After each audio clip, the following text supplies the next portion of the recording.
Hello, I'm Daniel. I'm the pastor of Stavely Baptist Church, and welcome to this, our fourth instalment in our Advent series, Seeing More of the One Who Came to Be Seen. As a church, we've been recognising there was nothing hidden about Jesus' birth. There was the brightest star that anyone had seen appeared suddenly in the sky. The shepherds were shocked by a whole host of angels, which cannot have been subtle. There was nothing so quiet, hidden or subtle about the birth of Jesus. God in Jesus wanted to be seen, wanted the world to see him and to know him. And we've been, as part of that search to see more of Jesus, we've been challenging ourselves to read Mark's Gospel. And as we've been doing so, reading Mark's account of the life of Jesus, we've been praying that our eyes would be opened, that we would see things about Jesus that we haven't seen before, or things we maybe have forgotten about, and know and see afresh. And I want to look, as I did on Sunday, and have a brief look at a passage that we might have been, if we've been reading Mark's Gospel, or if you've never read it, you might be tempted to rush through a bit, because it's one of those baffling bits that you might think, this is a bit odd, it's a bit freaky, don't quite understand. A few weeks back, I was visiting my godson and his wife, and their eldest child is 2.5 now, and he's just super. But and he calls me Grandad. And I had to leave the house and go and get something out of the car whilst I was there. And when I opened the front door to go outside, I turned around and I saw his face, and he just looked absolutely devastated that I was leaving. And he went, "Grandad!" And as I was looking at him, he said, "It's okay, I'm coming back." And when I said that, his face visually relaxed. He just calmed before my eyes. And that image stuck with me. It spoke to me. So we're going to be looking at chapter 13 of Mark's Gospel. I'm going to give a bit of an overview, but I want to focus on what he has to say from verse 26. So if you have a Bible to hand or a device with a Bible on it, if you want to find Mark's Gospel chapter 13, it might help you to have the whole chapter in front of you as I speak. But we're going to focus on the passage that follows verse 26, and that says this: "But in those days, following that distress, the sun will be darkened, and the moon will not give its light. The stars will fall from the sky, and the heavenly bodies will be shaken. At that time, people will see the Son of Man coming in clouds with great power and glory, and he will send his angels and gather his elect from the four winds, from the ends of the earth to the ends of the heavens. Now, learn this lesson from the fig tree. As soon as its twigs get tender and its leaves come out, you know that summer is near. Even so, when you see these things happening, you know that it is near, right at your door. Truly, I tell you, this generation will certainly not pass away until all these things have happened. Heaven and earth will pass away, but my words will never pass away. But about that day or hour no one knows, not even the angels in heaven, nor the Son, but only the Father. Be on guard. Be alert. You do not know when that time will come. It's like a man going away. He leaves his house and puts his servants in charge, each with their assigned task, and tells the one at the door to keep watch. Therefore, keep watch, because you do not know when the owner of the house will come back, whether in the evening or at midnight, or when the rooster crows or at dawn. If he comes suddenly, do not let him find you sleeping. What I say to you, I say to everyone: watch." Well, the chapter begins with Jesus and his disciples, his group of friends that were following him. They leave the temple area. They've been in the temple area for quite some time. Jesus has been teaching. He's been debating with the teachers of the law, and the day culminates with him sitting near the temple treasury when people are making their offerings. And you might remember the story of the old lady who came and put her last little coin into the temple offering. And Jesus watches that and observes it. And then they go to make a move. And as they leave, his disciples, who are not city boys at all, they're country lads from Galilee, they are just wowed by the size and the splendour of the temple. And particularly if you came from a backwater like Galilee, where there was nothing other than a single-storey sort of house, going to Jerusalem and certainly going to the temple would be a complete eye-opener. But Jesus really rains on their parade and tells them, don't get awed by this lot. It's all coming down. And understandably, because that was a shocking thing to say, that the Jewish temple would be torn down, understandably, later on, some of them ask Jesus when this shocking event will happen, and kind of what signs should they look out for that makes them aware it's about to happen.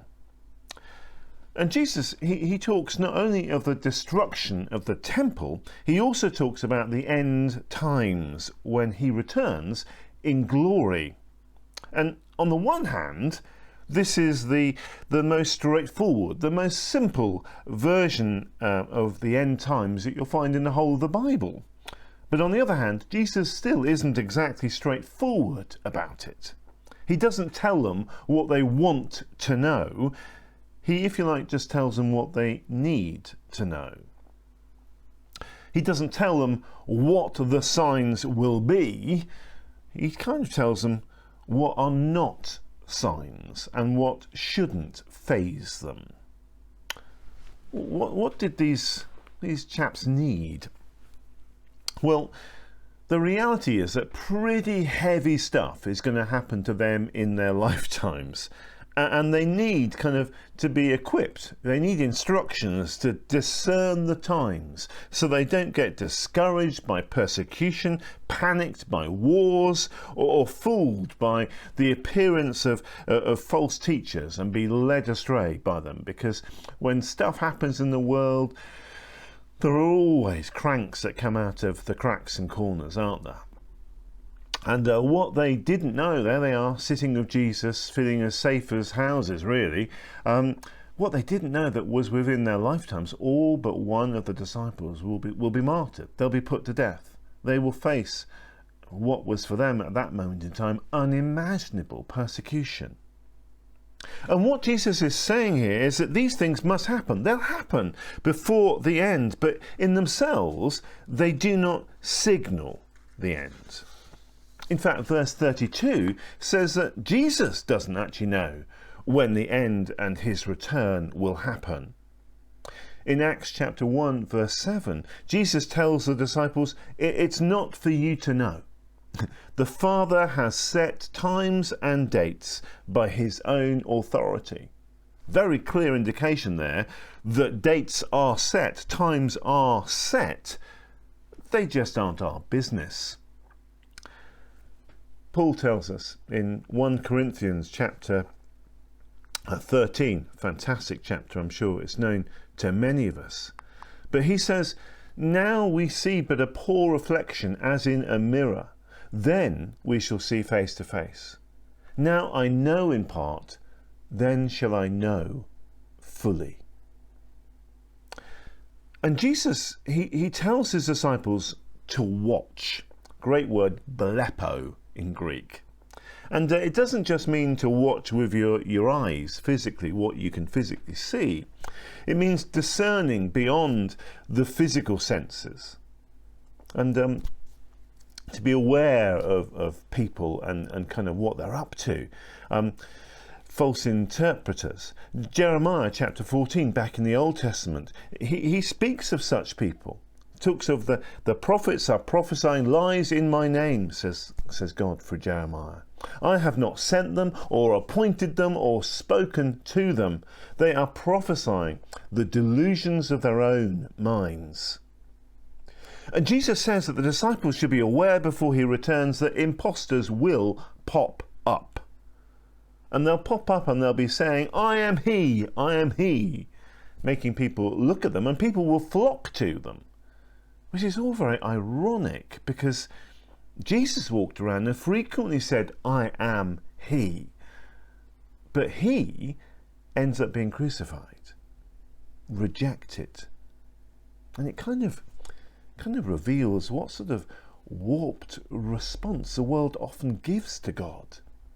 It was so weird, and in another sense it didn't surprise me at all, but so weird to read in the most recent UK census that this country has seen a 167% rise in Satanism. It is staggering what people will follow. So it shouldn't surprise us that Jesus is saying people will crop up saying, I am he, and people will flock to them, because in reality, people flock to all sorts of people and all sorts of places. Jesus says wars will happen, back in verse 7. And frankly, wars signify nothing more or less than human sinfulness. They represent humanity breaking down. You know, Jesus tells us how to live together when we reject God's laws and his ways, about loving our enemies, about forgiving, wanting for others what we want for ourselves. When those basics fall down, wars are inevitable at some point along the line. Jesus says that they'll happen, they must happen before he returns, but they're not the sign that he is returning. And Jesus warns them of persecution. Walter Wink observes that the powers that had crucified Jesus had an equal stake in crushing this new movement. And again, Jesus counsels caution. Persecutions come to Christians because they preach the gospel faithfully. And when the gospel is preached faithfully, it challenges people. It challenges governments. It challenges regimes. It challenges orthodoxy, the status quo. The fact that Open Doors records currently at least 360 million Christians around the world facing persecution. That's 1 in 7 of all Christians. That fact is shocking. Should make the rest of us stand up and shout on their behalf, but it's not the sign of the end. In fact, a lot of what Jesus is saying here is not how to discern world events, but really how to conduct ourselves and respond and cope when these things happen. Verse 10 of chapter 13 says that the gospel is to be preached to all. And again, the language that Jesus is using is not saying that when that has happened, that will be the sign that Jesus will be returning imminently. But it has to be done before he returns. Chapter 13 as a whole is a bit confusing because Jesus is talking about two very distinct events. That there was to be a rebellion and a war with the Romans in Judea. The Jews would rebel in Judea. So verses 14 to 20 are talking about the destruction of the temple that result from that. Not about end of world events, but the destruction of the temple. I mean, if you think about it, who would be actually anxious about retrieving clothes or possessions if it was truly the end of the world? It wouldn't matter really whether you were pregnant or not, or whether it was winter or not, if the world, as we know it, was about to come to an end. But those would be really critical questions and situations if in fact your capital city was about to be invaded and completely plundered and demolished by the invading Romans. And we have that phrase, if you've been reading that chapter in front of you, we've got that awkward, weird phrase, the abomination that causes desolation. And it actually harks back to the book of Daniel, chapter 11, verse 31, which sees armed forces invading to desecrate the temple, probably with sacrifices to pagan gods. And it makes clear sense if this relates to the fall of the temple rather than Jesus' return, because that makes complete sense of verse 30, where Jesus says, this generation will certainly not pass away until all these things have happened. In AD 40, Caligula instructed that his statue should be erected within the temple grounds. It was never done because people on the ground realised that would be a hugely provocative thing to do.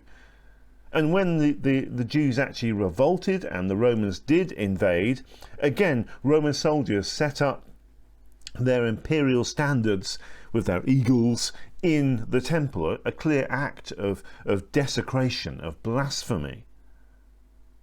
But these kind of are guesses at what Jesus might be talking about. But clearly Mark is telling his readers about something that they would know about, they would recognise, even if the nitty-gritty details are lost on us. Verse 19 says that those days would be ones of unequalled distress, of unprecedented suffering. And we have the Jewish writer Josephus' account of the Jewish war and the invasion by the Romans, and he says that his accounts speak of cannibalism. The famine was so terrible, slaughter of so many men, women, and children during the actual siege of Jerusalem in AD 70. And in those terrible events that they would witness, these disciples were to know that these things were not outside of God's control. They weren't to panic them or freak them out. Jesus says in verse 20 that God would shorten the days that it lasts out of compassion for the suffering. It's not out of God's control. These things have to happen, they have to unfold. Why is probably the question you're asking, and in truth we don't know. But Jesus is saying even in the midst of all of that horror, God is displaying his mercy by making sure it doesn't last too long. And then we come to verse 24, which speaks about Jesus' return. And Jesus gives us no precise timetable after the temple's destruction. He doesn't say that when the temple collapses, then I'm coming absolutely imminently. The temple must fall before the end, but it doesn't indicate the end is far away. Jesus just says in verse 24, but in those days following that distress, and he gives no indication as to how long it would be till those days actually start. And it strikes me that Jesus, he can be very blunt, crystal clear when he wants to be. So he's deliberately being ambiguous here, and he's choosing, in reality, not to tell us more. And kind of we have to take our cue, I think, from Jesus, not to kind of go over the top, over-interpreting things. Otherwise, he would have given us clearer clues if he wanted to encourage us to go down that line. He says that when he returns, certain elements of creation will go into a spin, they'll go into chaos. He says the sun will darken, the moon won't shine its light. And you might think, well, that's just freaky stuff. Ridiculous, far-fetched. But when I thought about it, this is speaking of the return of the one who was at the very world's beginning, who started creation off. Not such a big surprise that creation wobbles when he returns in glory. It says he will gather the elect, and the elect are those who have responded to the gospel, his church, essentially. And he says you'll know when it's happening in the same way that in summer you know when a fig tree is coming into leaf. When you see a fig tree coming into leaf, you know it's summer. And he's very specific because the fig tree was the only deciduous tree in the whole of the area. All other trees like olives, they keep their leaves. Figs drop their leaves. Now, Jesus is saying in the same way, when you see fig trees coming into leaf, you know it's summer. You'll know these things are happening. You know it is near, right at your door, he says. When I've read Mark chapter 13, and you'll understand that I am, in all humility, I have to say I don't understand everything that Jesus says here. Some of it is quite elusive, really. But when I've got my head around as much as I can do, I've come away with some very clear takeaways. Firstly, and we declare it at church every time we share communion, Jesus is coming back again. And that truth should shape our lives. If we say that we believe in Jesus, the truth that he is coming back again should shape our lives. We're not to be simply a people who look back to the cross and to the empty tomb. We tell a child when they're learning to cross the main road to look both ways. And I think we need to live life as Christians looking both ways. Yes, to the empty tomb, hallelujah, but also to Jesus' return, hallelujah. He is coming back. And he's coming back to renew creation and restore it from all the damage and corruption that's been inflicted upon it since creation itself. He's coming back, yes, to gather his church. He's coming back to judge all people and finally defeat all evil. And when he's done, there will be no more death or crying or pain. It will end well. He is coming back. As Jesus says in verse 35, you do not know when. But make no mistake, that date is set. As Simon Ponsonby writes, there is a day that is fixed in the mind and map of God. And that makes me realise we have to take this seriously. It really is going to happen. It's not sort of fantasy stuff. In the same way that all those prophecies were fulfilled when Jesus was born in Bethlehem, his prophecies about his own return, they will also be fulfilled. Secondly, this speaks absolutely clearly about Jesus returning in glory. At this time of year, we're preparing to remember Christmas and how he was born first time round in a manger. Little defenceless, vulnerable baby surrounded by cows and all the rest of it. Peter writes in 1 Peter 4 verse 13 that we will be overjoyed when his glory is revealed. John spends most of the book of Revelation struggling to describe the brief glimpse he has of Jesus' glory in the vision that he has. And he says Jesus was dressed in a robe, reaching down to his feet and with a golden sash around his chest. The hair on his head was like white as wool and as white as snow. And his eyes were like blazing fire. And his feet were like bronze glowing in a furnace. And his voice was like the sound of rushing waters. And you read that and think, wow. And that's only what John could kind of put into words, if you like. Jesus is returning in glory. Knock off your feet. Jaw on the ground. Glory. And thirdly, it made me think, this chapter makes me realise that just about every single generation since Jesus rose from the dead has endured some crisis or some hiatus that has meant that at least some Christians have imminently expected the second coming. And I know that ours is the COVID generation. And now we see Putin and Ukraine and we could add to that list of things that we're seeing in our days and our times. But I'm struck that when we live in a moment of history, we can easily misjudge the importance of its events on God's scale, God's timeline. He knows the end from the beginning. We don't. If Jesus doesn't know God's timing, the Father's timing, we should have quite a healthy skepticism of those who say they do, and there are plenty that would say that they do. End time fever has frequently distracted the church. The church in Thessalonica was wildly distracted by end-time fever. So in Paul's second letter to them, he writes, "Concerning the coming of the Lord Jesus Christ, we ask you not to become easily unsettled or alarmed." But fourthly and lastly, I've also been struck that we can become, and I love this phrase, eschatologically nonchalant.